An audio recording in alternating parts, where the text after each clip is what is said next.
Você vai assistir a entrevista completa, então, com o Mauro Alberton sobre as perspectivas para a venda de defensivos aqui no Brasil. Veja. Alberton, muito obrigado por ter vindo. Vamos falar um pouco sobre essas perspectivas para este ano no Brasil. As vendas de defensivos crescem mesmo ou são números ainda muito, vamos dizer assim, pequenos para se alardear um crescimento? Obrigado, Puga, pela oportunidade. O que a gente vê como perspectiva para 2017 é uma recuperação do fundamento das lavouras do Brasil.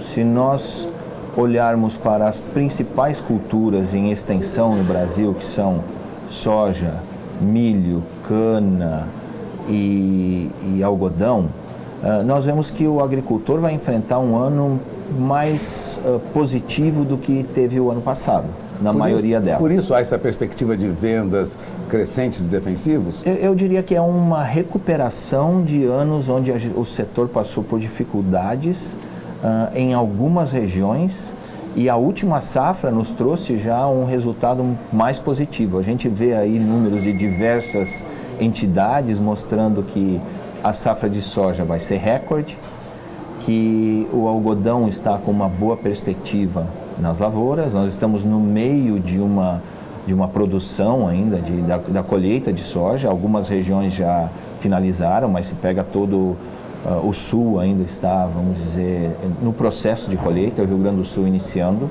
Então, uma ótima produtividade de soja, uma expansão de área no ano passado e será seguida por uma nova expansão esse ano.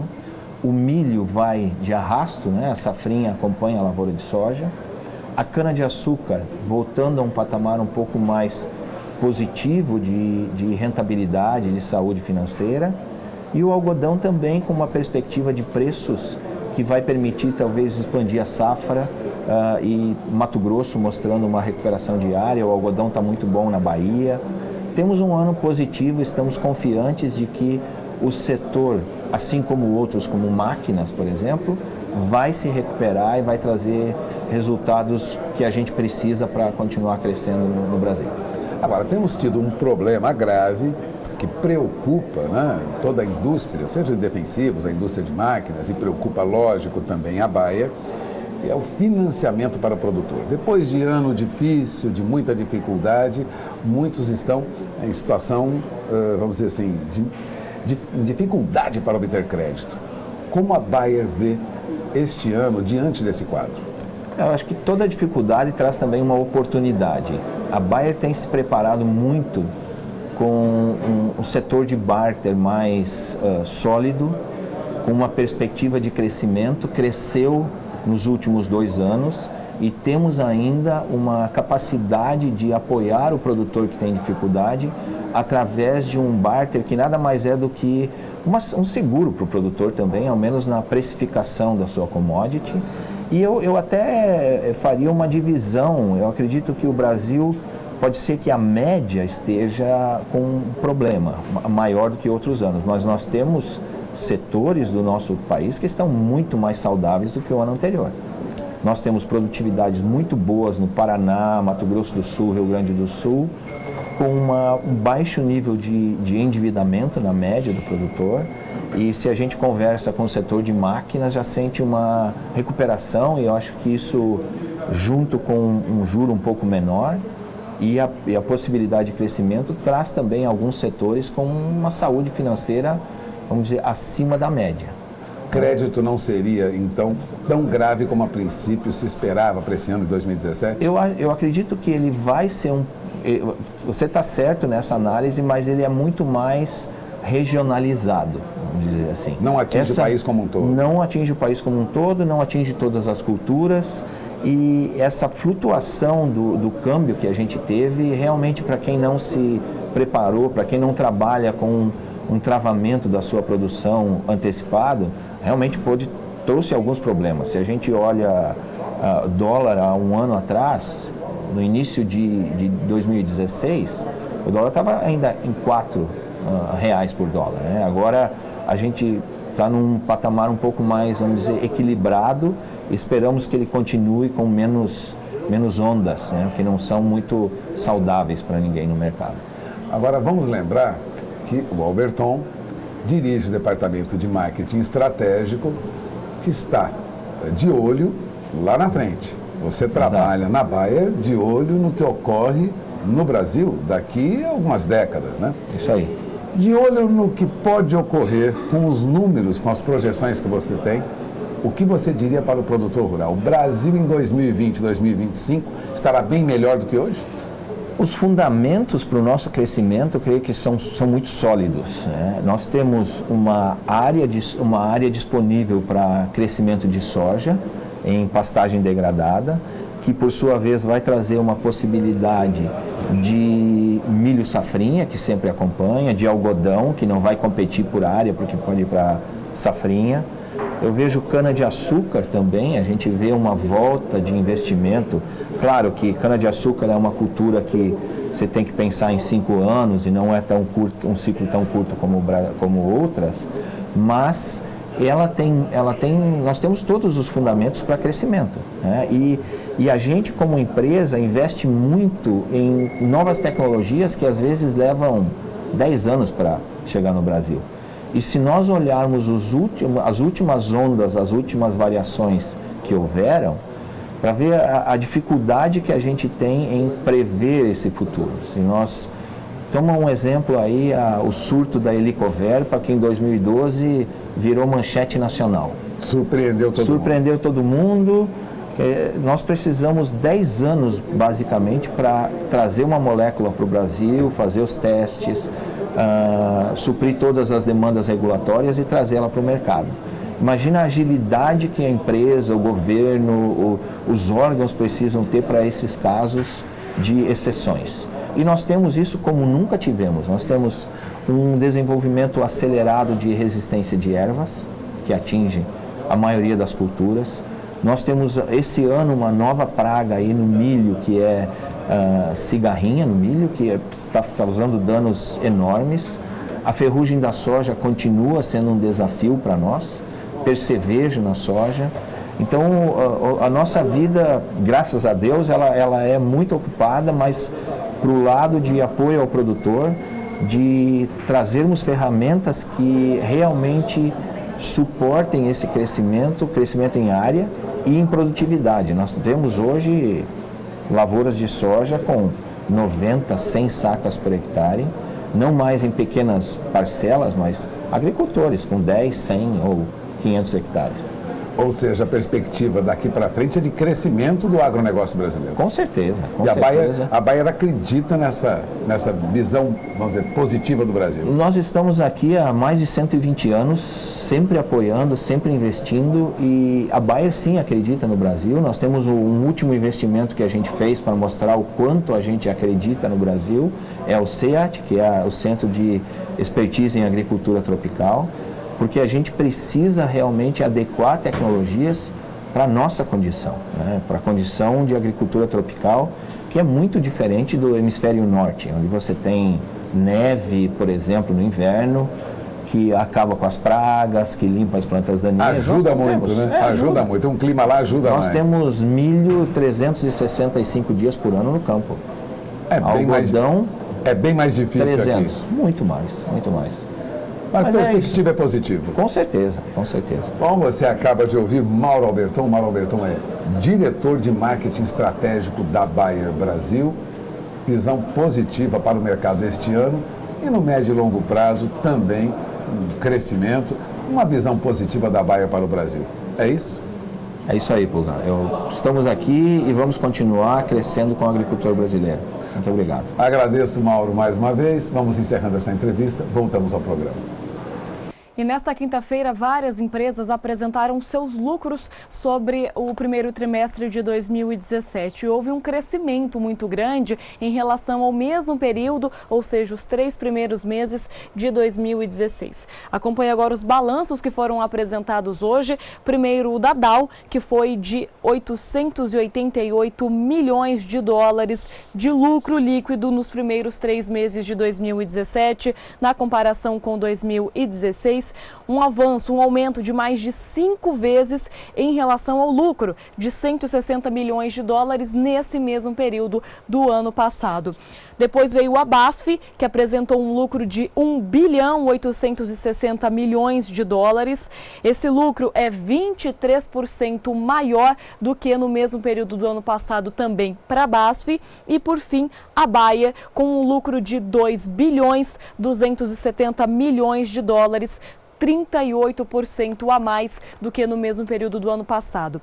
Agora vamos às explicações de cada companhia sobre esses lucros. Segundo a Dow, as vendas aumentaram em todas as regiões e todos os segmentos, exceto a agricultura, com ganhos em volume e preços. Segundo a BASF, o movimento foi influenciado por um crescimento nas vendas em todos os segmentos. E de acordo com a Bayer, isso aconteceu porque no setor de defensivos agrícolas, as vendas subiram mais de 6% no início desse ano. Bom, agora o nosso assunto é o café. Os preços tiveram forte queda nesses últimos dias no mercado internacional, mas principalmente aqui no mercado físico do Brasil. De acordo com os pesquisadores do CPEA, a baixa para o preço do café robusta é em torno de 10% no acumulado deste mês de abril. Você acompanha agora como ficaram os últimos 5 dias apurados para o café arábica aqui no mercado físico, de acordo com o CPEA. O valor chegou à mínima no dia 25 de abril, segunda-feira, de R$ 454,38 a saca. Ontem passou para R$ 453,92 a saca.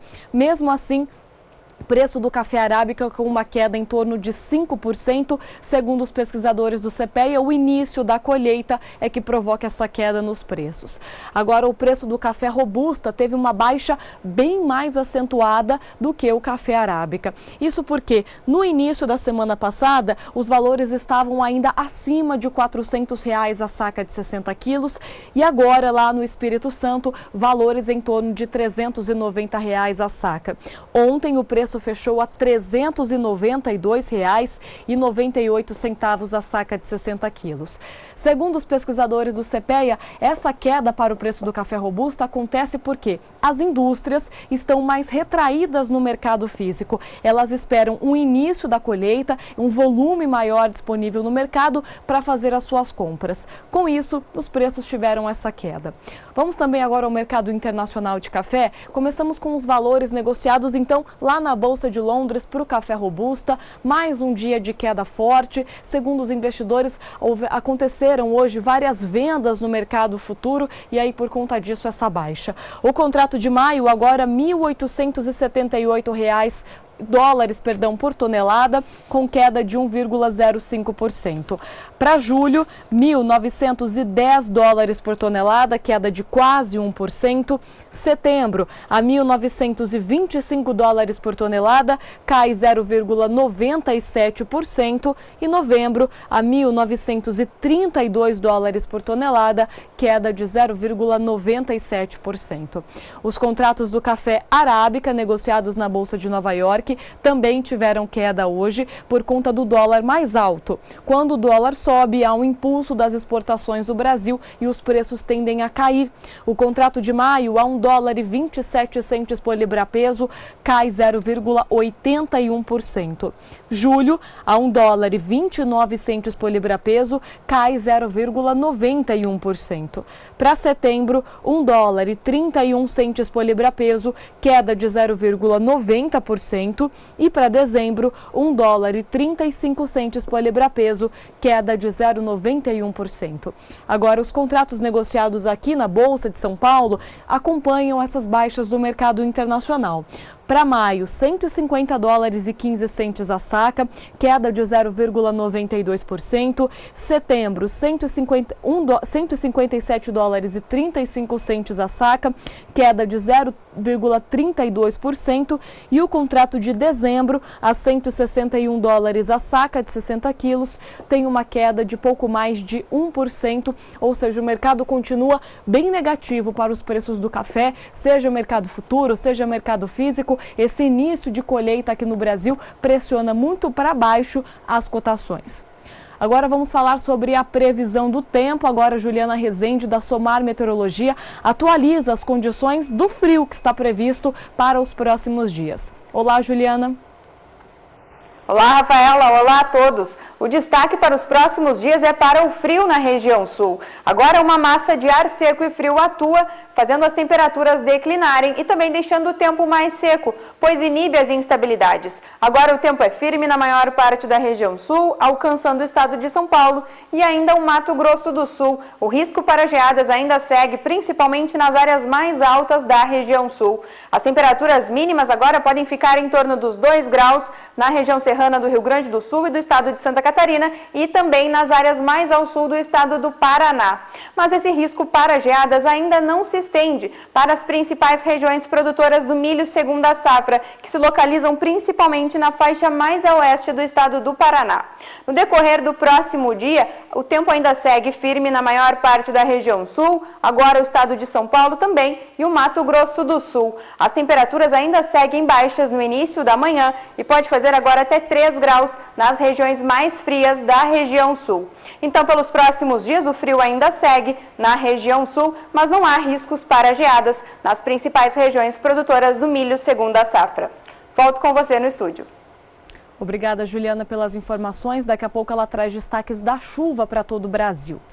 As cooperativas de Santa Catarina registraram uma receita bruta de 31 bilhões e 500 milhões de reais em 2016, um aumento de 15% se comparado com o ano de 2015.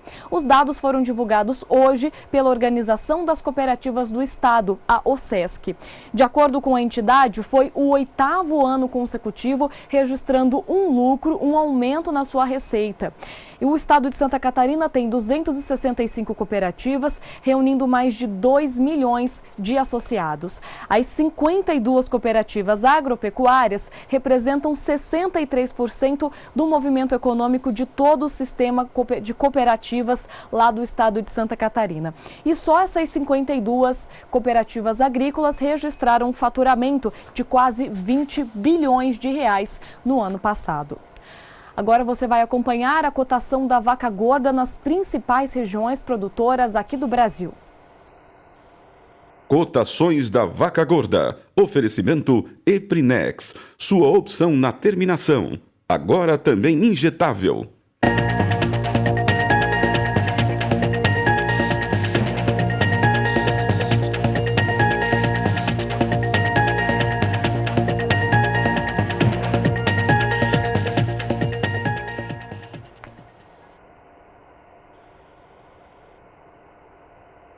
No próximo bloco já está marcada a data para os primeiros leilões de PEP e PEPRO para o milho no Centro-Oeste. Voltamos já. O Mercado do Campo está de volta, direto dos estúdios da B3 aqui na capital paulista. A AgriShow é sinônimo de tecnologia. As grandes empresas vão até a feira, apresentam o que tem de mais novo, mais moderno no mercado de máquinas e implementos agrícolas. Mas agora uma das novidades é que o público também vai poder apresentar tecnologias. Veja. A programação do evento reunirá especialistas para tratar do futuro da tecnologia no segmento de equipamentos e implementos agrícolas. As inscrições já estão abertas e as vagas são limitadas. Para você que quer participar, pode estar realizando sua inscrição através do site startagro.agr.br, assim como está aparecendo na sua tela. O valor do ingresso é de R$ 80 e contempla também a entrada para a feira, ou seja, é um pacote especial para quem deseja ficar por dentro das tendências em tecnologias agrícolas e ter acesso aos 440 mil metros quadrados da AgriShow. Além disso, conhecer também as novidades das 800 marcas expositoras. O Startagro AgriShow terá uma programação com painéis sobre o futuro de máquinas e lavouras conectadas. O objetivo é mostrar o que o futuro reserva na área de tecnologia e agronegócio em geral, mas com uma abordagem específica para o setor de máquinas agrícolas. A Arena do Conhecimento é uma das novidades desse ano da AgriShow. Contará ainda com outras atividades, sendo palco de apresentações de novas tecnologias, conhecimento e tendência, contribuindo para o desenvolvimento do agronegócio do país. Criadores do norte e do nordeste do Brasil já podem comprar milho da Companhia Nacional do Abastecimento, a Conab, pelo preço com subvenção por R$ 33,00 a saca de 60 quilos. As operações podem ser feitas por este valor até o fim do ano ou até que o estoque que é disponível pela Conab se esgote. Mais informações você acompanha agora na reportagem da repórter Márcia Prado.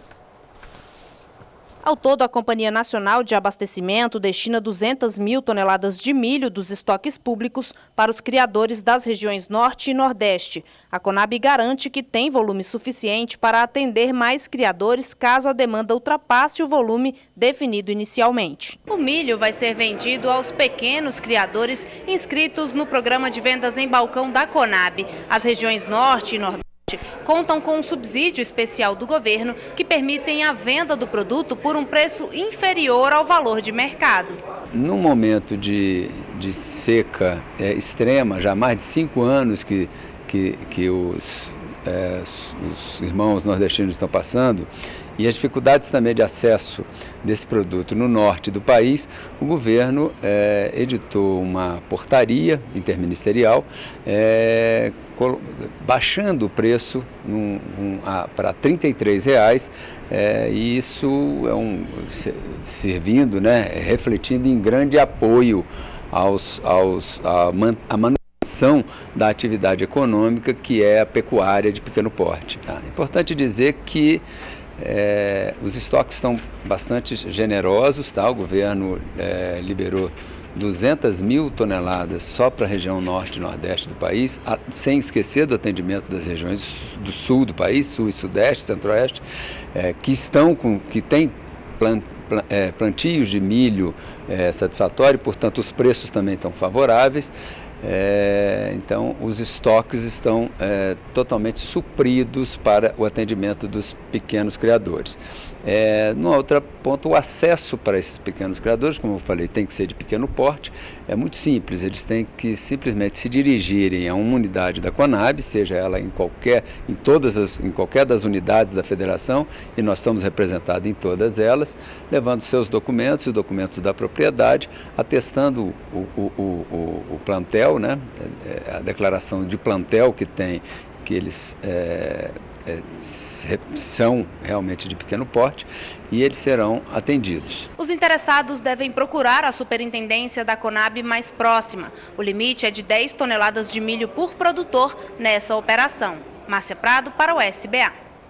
E a Conab marcou para o dia 4 de maio, próxima quinta-feira, 3 operações com subvenção do preço de milho no estado de Mato Grosso. O apoio à comercialização oferecido por meio de leilões eletrônicos. Serão ofertados 7.400 contratos de opção de venda de milho em grãos da safra 16-17 e 2017. Também estão previstos um leilão de prêmio equalizador pago ao produtor rural, o PEPRO, para venda e escoamento de 200 mil toneladas de milho. E um outro leilão para o PEP, que é o prêmio para escoamento, para 200 mil toneladas de milho, um total de 400 mil toneladas que serão atendidas por esses 2 leilões. Voltamos a falar sobre a previsão do tempo. Agora a Juliana Rezende, da Somar Meteorologia, traz os destaques para a chuva em todas as regiões do Brasil.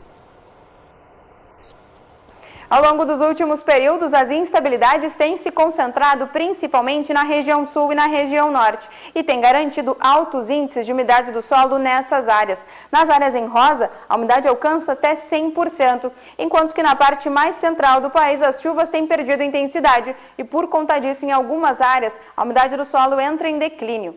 No decorrer dos próximos dias, as chuvas ainda se concentram na parte mais central do país por conta da atuação de uma frente fria no sudeste, que traz as chuvas mais expressivas tanto para o sudeste como para o centro-oeste. Agora, no estado de Minas Gerais, pode chover até 30 milímetros, enquanto que na região norte as instabilidades seguem se concentrando e, por conta disso, pode chover volumes de água de até 50 milímetros. A região nordeste e ainda a região sul, o tempo segue firme, sem expectativa de chuva. No decorrer do segundo período, do dia 2 até o dia 6 de maio, agora as chuvas mais expressivas ainda seguem se concentrando na região norte, os acumulados agora são superiores e podem alcançar até 70 milímetros, principalmente entre Amazonas e também o estado de Roraima.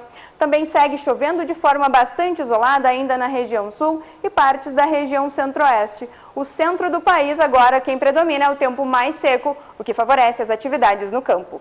Hoje eu encerro por aqui a minha participação. Até mais. Obrigada pelas informações, Juliana. Bom, agora o mercado de soja e de milho na Bolsa de Chicago. Toda quinta-feira, o Departamento de Agricultura dos Estados Unidos divulga como foram as exportações da semana anterior. E as exportações de soja acabaram surpreendendo na semana que se encerrou no dia 20 de abril. Foi um volume exportado de mais de 800 mil toneladas, bem acima da semana antes dessa e 98% acima do que na média das últimas 4 semanas. Isso acabou fazendo com que o preço da soja subisse ao longo do dia. Só que os fundamentos, ou seja, os fatores mais a longo prazo, continuam pressionando as cotações.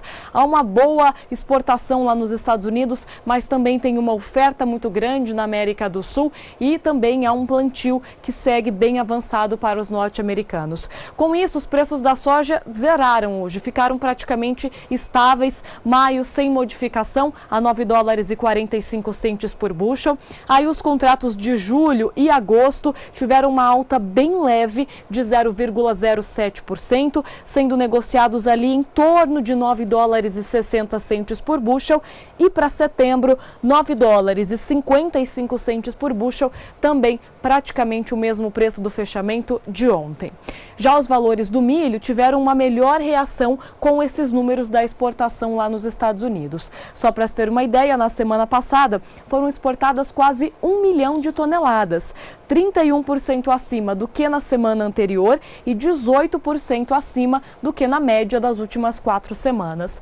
Com isso, maio chegou a $3,62 por bushel, alta de 0,83%. Julho a $3,69 por bushel, sobe 0,68%. Setembro a $3,76 por bushel, sobe 0,66%. E dezembro a $3,86 por bushel, sobe 0,65%. Aqui no Brasil, nos últimos dias, o preço do milho teve uma queda, mas hoje se recuperou no mercado futuro.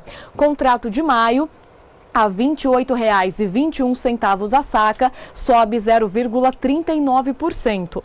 Para setembro, R$ 27,18 a saca, alta de 0,22%. Mesma alta para o contrato de novembro, a R$ 27,71 a saca. E janeiro do ano que vem, agora negociado a R$ 29,52 a saca, tem alta hoje de 0,20%, uma leve recuperação para os preços do milho no mercado futuro aqui, já que tiveram queda nos últimos dias. E o mercado do campo desta quinta-feira fica por aqui. Agora você acompanha o Pecuária BR com Renata Ferreira. Nós voltamos amanhã às 5h35 da tarde.